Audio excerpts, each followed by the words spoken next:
I wish someone would have told me that sacrificing my boundaries in the name of empathy wasn't noble. Hey, my people. So please go and watch her video. This is part 3 of my response. Please go and watch part 1 and 2. It's too much to catch up on.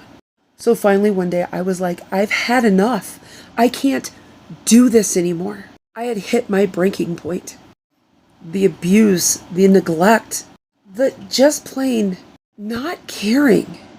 One day the heaviness was just too much. And I called my mother. And I told her I want nothing more to do with either of my sisters. I never want to talk to them, see them, or communicate with them again. And I told them I just basically wasn't going to talk to my brother either. If he wanted to talk to me, he knew where I was. He knew how to get in touch with me. But he didn't. My mother was upset. And she asked me, why would you do this? Why could I do this? Why could I do this? Why have you and Dad stood by for years of me talking about the abuse and the things that were happening right under your nose as a child, and you did nothing? Granted, I didn't tell you about things until I was older, and I don't hold that against you. But even in my later years, you saw the abuse that my sisters were doing to me. You saw my sister hold a knife to my throat. You saw the bruises and the welts and the cuts on my nephew's back when I went to you and told you he's living with me now. But yet, after that year of living with me and getting him to where he could actually graduate, you calling me and telling me that I can't come to his graduation party at my home because my sister will be there.